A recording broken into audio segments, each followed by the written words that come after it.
today at the Star Weekly office we are joined by the Brimbank Chair of Administrators, John Watson. John, welcome. Charlene, thank you. Now, John, let's just start with the budget. Brimbank City Council has just handed down its budget for the 2014-15 financial year, and that included a $65 million capital works program. It does. What are some of the big ticket items from the budget? Well, I guess all up, there's $131 million of the operating budget plus the 65 of capital, so it's a significant budget. Of the capital works, we're obviously hope to, in fact, will be commencing the construction of the community and civic centre in Sunshine in Hampshire Road. That project is our major project for the coming year. We hope to accept a construction tender by September. And if all goes well, we could even see something happening on the ground in October. So that's a really important project. It'll be a landmark project for Sunshine too, which sort of augurs well for everything else that's happening around Sunshine.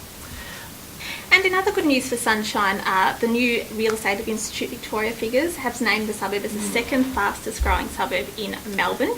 So what does that mean for Brimbank? Well, I think what it indicates for Brimbank is that people are confident. There's a growing confidence in the West and also in Sunshine as the heart of the West. It really is, geographically it is the centre of the West of Melbourne.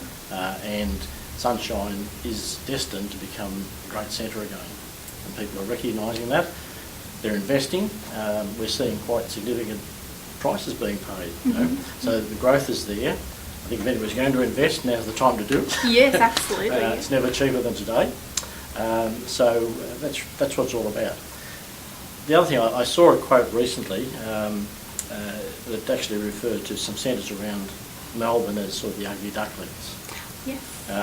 And Sunshine was one of those four that were named. But it was in the sense that the ugly ducklings are going to become beautiful swans. And that's exactly what's happening in Sunshine. Absolutely. Very good. Now, I know that park upgrades are a big focus for the council, and in particular the former Sunvale site has been earmarked for a new community park. So talk us through what's happening with the Sunvale site at the moment. Okay. The Sunvale site, the site of the old Sunvale Primary School, has long been desired by the local community for a park. It's just behind Hampshire Road, and we've been able to purchase over a 2-year contract from the State Department just over half of the site. It's about 1.1 hectares, which is a significant part of the site. It's a very sizable chunk of land. We've actually negotiated a licence. We've got access to the area now. Clean-up has commenced. I drove by yesterday and it was like it was transformed from a mess to the grass is cut, the trees are being pruned, it's starting to look like somebody cares for it.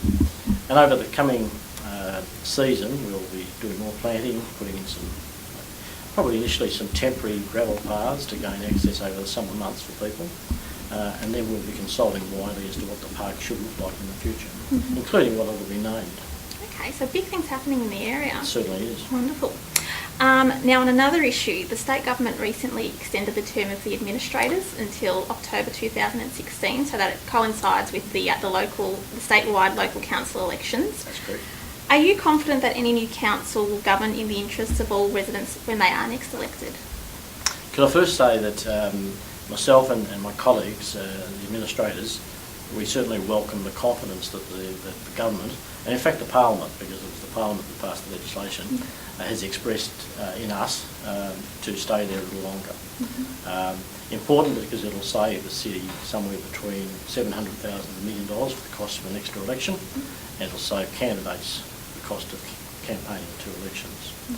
In terms of the question about restoring good governance on the return of elected councillors, we will continue to do everything we can to develop community leaders, and that's in the broadest possible sense of community leadership. We run programs. We're a Brimbank Leadership alumni, where our people that have gone through the training courses become part of the network.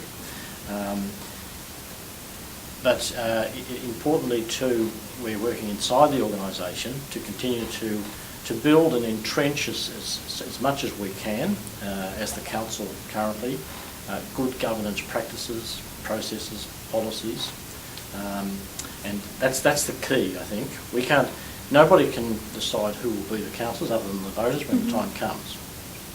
What we can leave as a legacy is the best possible systems and practices, and lead by that example.